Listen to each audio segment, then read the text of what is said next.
Hi, I'm professional bass fisherman Jim Moyna, and I'm going to talk about the Neko Rig.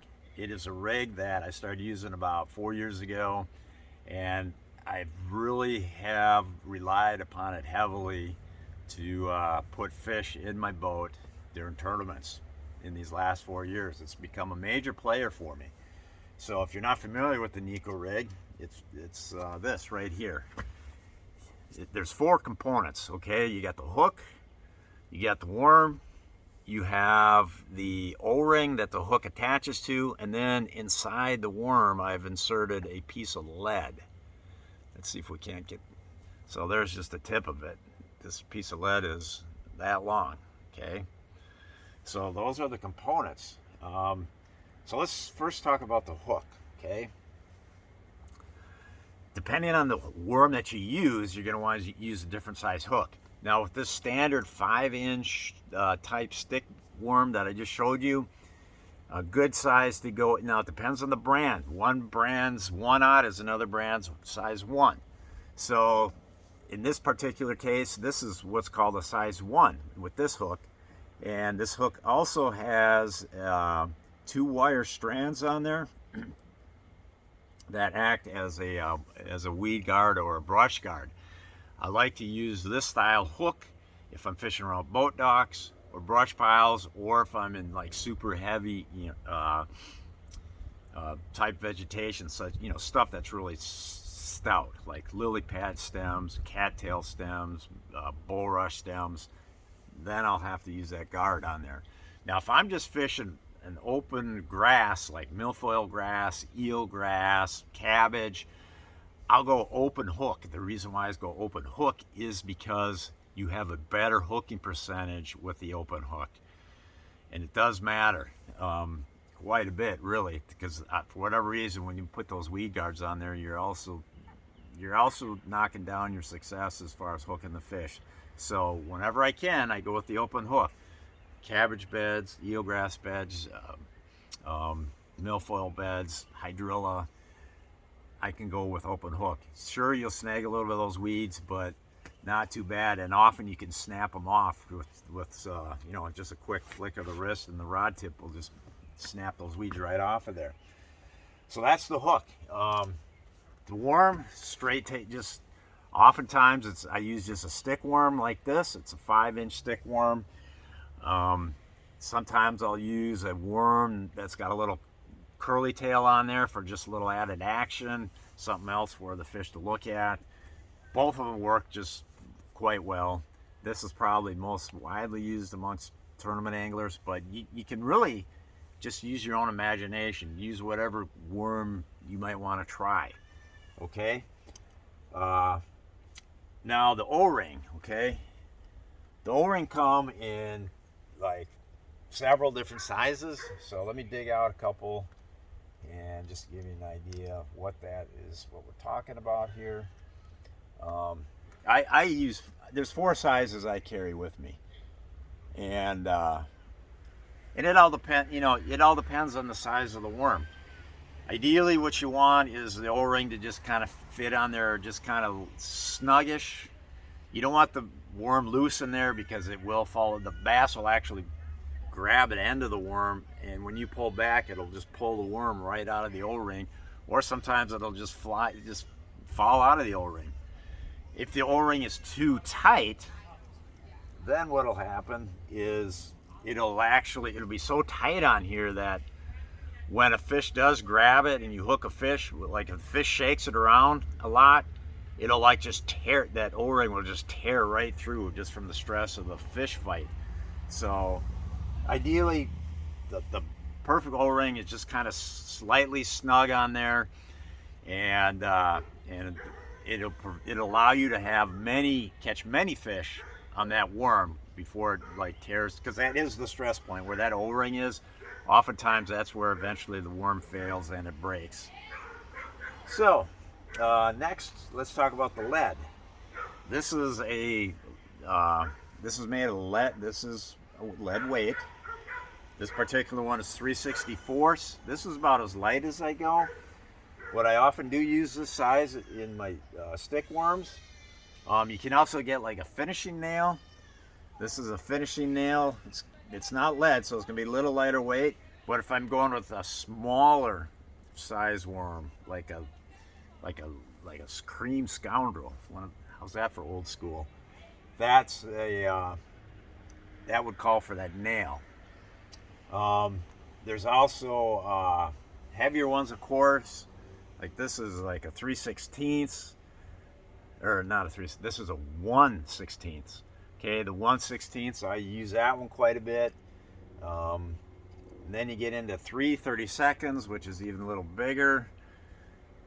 And I usually don't go much more than 3/32. Not too often do I do.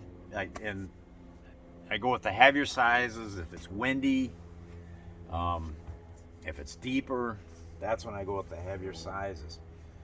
All right, so we covered that. So basically let's put one together. All right. So here's the worm. This tool is something that makes this really quick and easy. You can find this tool at any bass fishing type online, like tacklewarehouse.com. Tackle Warehouse, they sell tons of bass fishing tackle, and they will have these. And they'll have these O-rings as well. But, any sort of major player in online bass fishing tackle should have this stuff. So you get this, and then the O-ring. So first you want to put the O-ring onto the tool, and this tool is for putting the O-ring on the worm. Then put the worm in that opening, slide the O-ring off, and there you go. O-ring's in place. Then from there, it's really simple. Just using my fingers, I then insert the lead into the plastic of the worm here.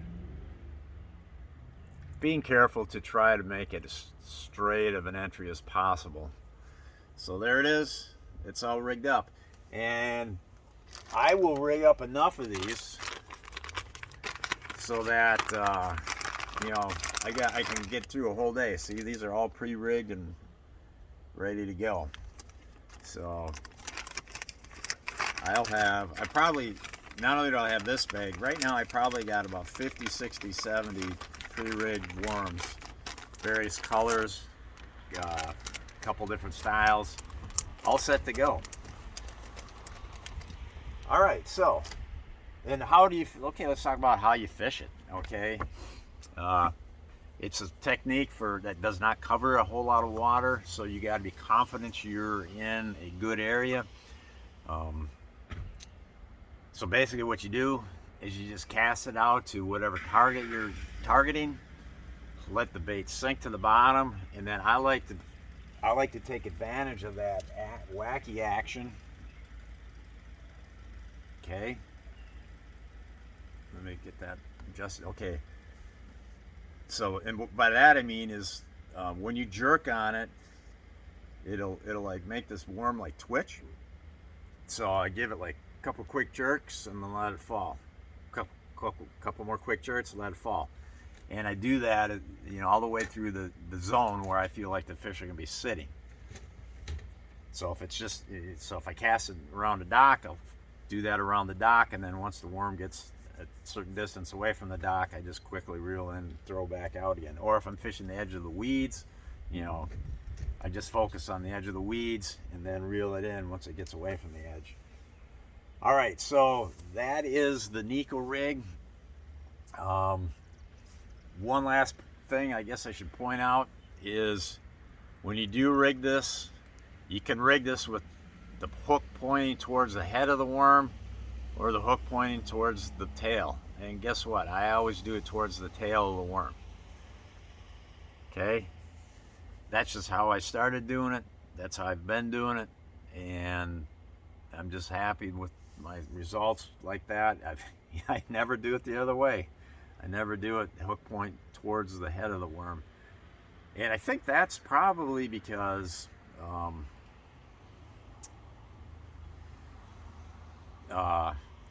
if I am fishing, there is a reason for that. Because when I initially started thinking about this, I felt like if I rig it with the hook point towards the tail, if I am fishing around cover, okay, the shank of the hook on this side of it's going to brush up against whatever sticks or whatever covers in the water. So I was thinking it would be more weedless, more brushless if I do it this way, as compared to like this. So if it's like this, then the weed guards are here to help protect, but it's just more prone to put that point in the way of a branch or a stick or a dock post or whatever. So that's my reason why I do put the hook point towards the tail of the worm, and I've always done it that way. So when should you throw this worm? I've caught fish on it all season long. I'm talking pre-spawn, spawn, post-spawn, midsummer, late summer, early fall.